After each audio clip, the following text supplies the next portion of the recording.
Hey YouTubers, Grimmy Dragon here, and once again it's review time, and today we are taking a look at the Transformers The Last Night Cybertron, the Toys R Us exclusive figure and repaint of Primus.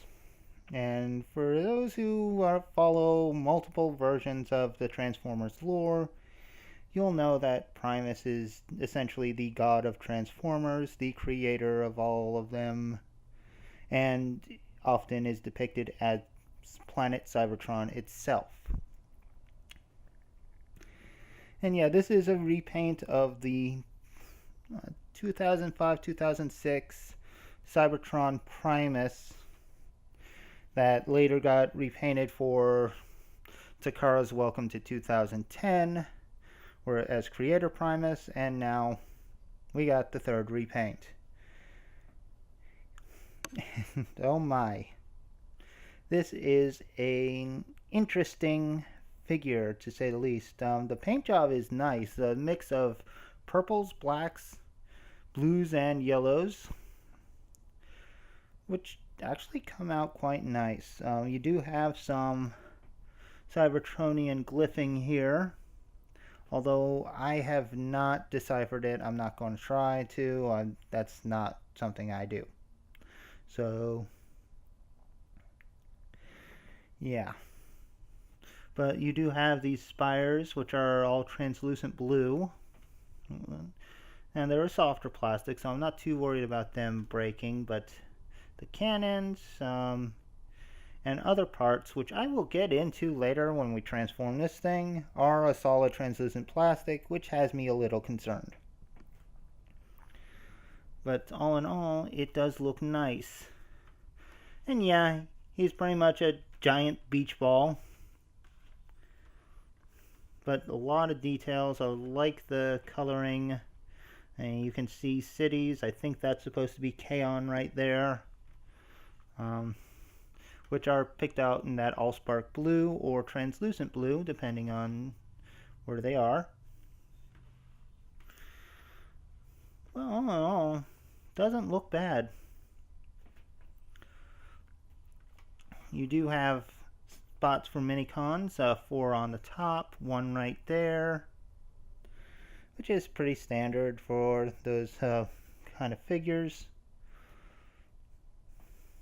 Of course, if you have other items that use those ports, you can actually peg them on, no problem.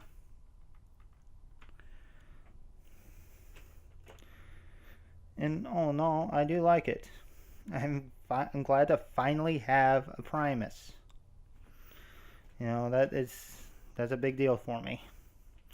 Now, we have to do a comparison with Primus's arch nemesis, and we all know who that is, and that's, get them both in review, Unicron. And yeah, Unicron is still significantly bigger than Primus. Even the planet itself inside the big ring is bigger than Primus. So yeah, Unicron's a big boy still. But it's okay. It works. It actually works pretty well. I will say, this thing is actually quite hefty. It's got a good bit of weight to it. So I wouldn't recommend throwing him at somebody, because you're liable to give them a concussion, an injury of some sort, maybe broken ribs, who knows. Do not chuck this guy around. Now for accessories, he does come with a couple. He of course has a Cyber Planet key, or Force chip if you're more Galaxy Force oriented. And his Omega Lock, which is required to transform this guy. Now before we get into transforming him, there is at least one feature where you need the Cyber key for. And that's if you put the key in here, you get a pop-up cannon, and there's one on the other side, and they're more for robot mode, but it is nice to be able to use them here, which is pretty cool. But I think we should start transforming him because he's got more than one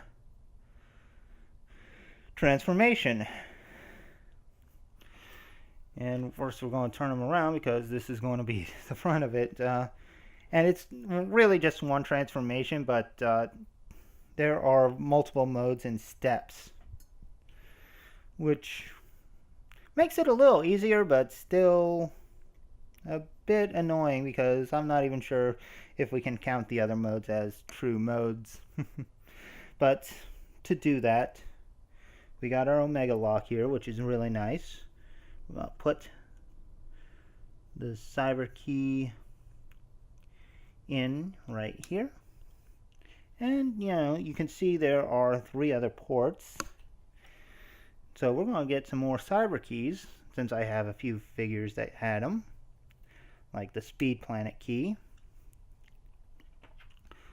the Jungle Planet key, and the Knights of Cybertron key. And this one doesn't clip in as firmly as the other 3, but it still holds in fairly well. But now that we got our Omega Lock fully decked out, we're going to pop it in right up here. And as you can see, it actually lights up when it's inserted. Now for transformation, we're not going to actually turn the lock, but we are going to pull it back.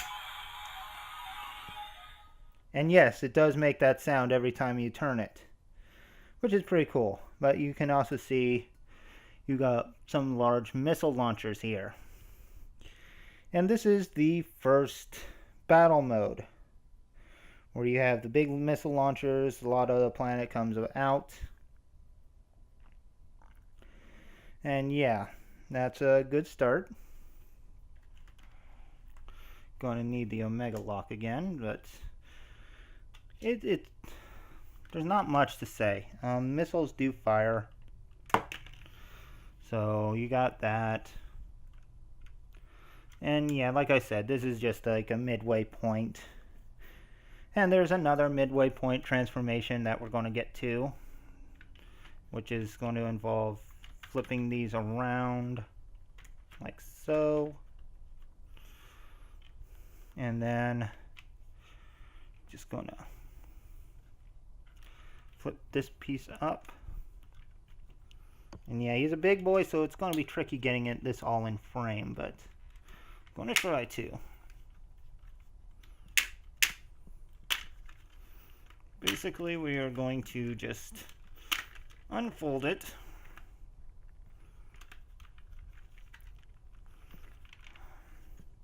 May have to lift a couple bits. Like so. And that's the start. But we're not done yet. Need the Omega Lock for the next part. Because as we turn the lock, we actually reveal more of the battle station. Turned it a little too far. But you can see we got missile barrages here. Rinse and repeat for the other side. And I gotta lift it just a bit to ensure everything is in there. Get that evened out. Push out the missile battery. We can take the lock out. And yeah, this is the spaceship mode, which is essentially Primus laying down flat on his face. Let's face it.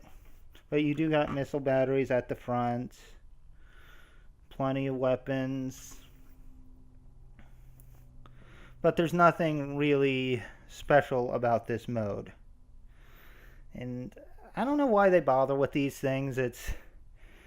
Kind of like they just wanted to add more features and just made them up by transforming them. And kind of pointless, if you ask me.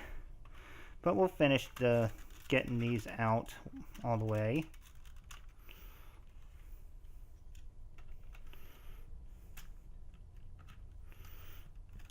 And continue transforming him, because this is actually on the path to robot mode.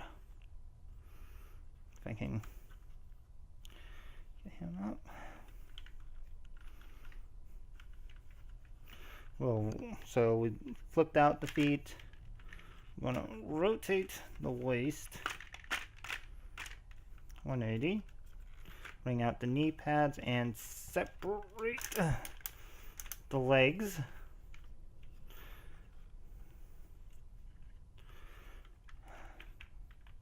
Bring these up and over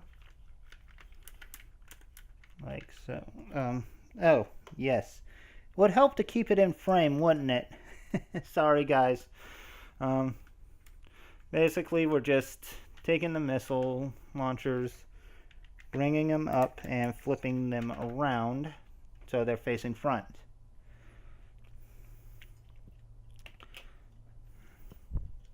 And last but not least, we take the Omega lock, plug it in, see it lighting up, and then we lift.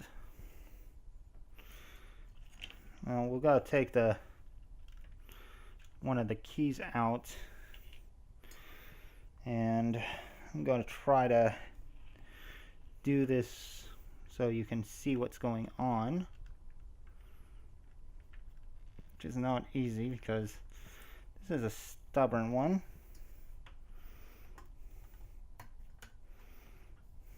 One moment. I've got to pray that this will hold, because I'm putting a lot of weight on my camera right now, or on the lamp too.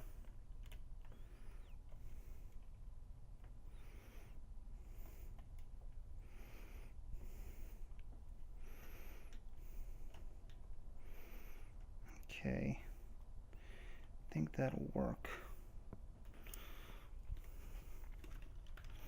So hopefully this will. As you can see, it's difficult.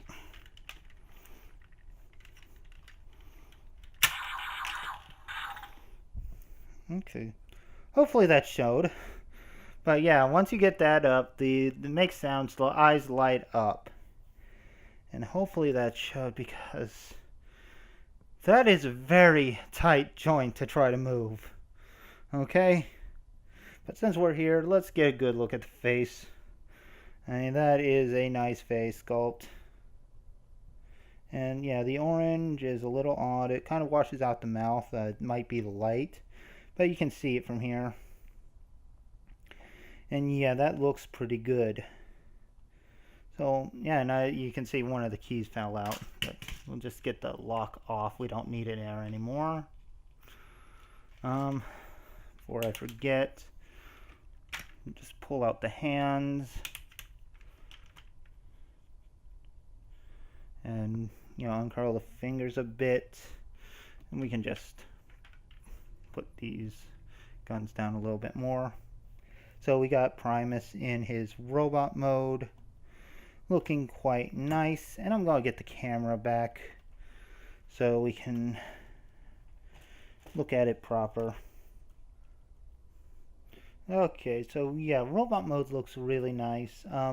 As I mentioned earlier, there is some translucent plastic in the bad spot, mainly in the knuckles or the hands, because I'm worried these knuckles will break in time. Hopefully not, but it's going to be something I'm going to have to be super careful with. But yeah, once he's transformed, a whole lot of orange shows itself. I mean, you saw a little bit early on one part of the planet mode, but it was well hidden. Here, it's not so hidden anymore, and it looks like the molten core of Cybertron became the main torso of Primus, with little bits of armor coming up above it, which creates an interesting effect. This is a very G2 looking Transformer because you get the really bright colors with the really dark ones. You could argue this is G2 Primus and probably win out on that one, but it still looks really good. I do like the color scheme. I like the hint of yellow in the chest where the core would be. That is awesome. And all in all, he looks really good. So yeah, he is a bit big for my camera to pick up though. As you can see, he's a tall guy. And I just happen to have him still here, so we'll take a look at Leader Class Megatron, who is not really short by any demeanor, but he is very short next to Primus. And yeah, so yeah, Primus is a big guy.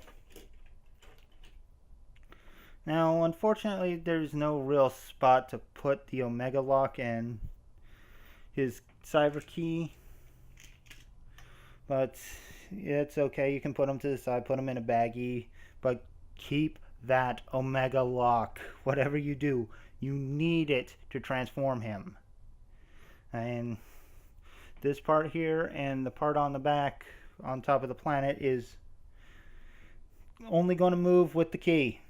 With the lock, I mean. So, yeah, you need the Omega Lock. And yeah, these require the lock too. So, yeah, you need to keep that piece. And that's why it goes for a lot on eBay too. So, for other features, you do have the pop-up guns. Both sides. Don't really need to do it in this form because they protrude just enough out of his hands anyway, but it's nice that you can still do that.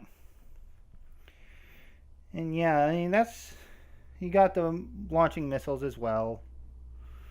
So you got a Primus that can do a lot of damage if he has to. Now for articulation, you do have left and right movement at the head. It's kind of tight. You have nice ratcheted shoulders, in and out, forward, back.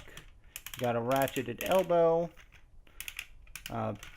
swivel right below the elbow. No bicep swivel though, which is unfortunate, but he's not desperately in need of it. No wrist joints, which is a shame. He does have a ratcheted waist, which is good. Heavy ratchets at the hips, in and out, forward, back.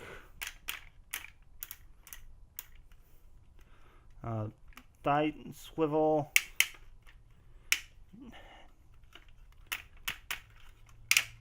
More than 90 at the knee, which is good. And his feet can swivel as well, like pivot. Like at least his toes can pivot. The heels don't need to because they kind of have a curve to them, which is cool. So yeah, he's a very poseable guy, which is good. Unfortunately, the chest armor can't, like the shoulder armor can get in the way of some poses, which is a shame, but yeah, you're not going to have him reaching up as he preaches to his disciples or anything like that, like the primes or anything, but yeah. It's still cool to have him, and he poses quite well. Oh yeah, his hands are very articulated. You got a swivel right at the thumb, and you got a knuckle, like you got individually articulated fingers. So plenty of movement there, which is really good. So I'm very happy with that. Now, once again, we do gotta put him next to his arch nemesis, Unicron. And while Unicron is a bit taller than Primus, they actually do go well together. Having the eternal enemies standing toe to toe with each other is quite a nice sight. And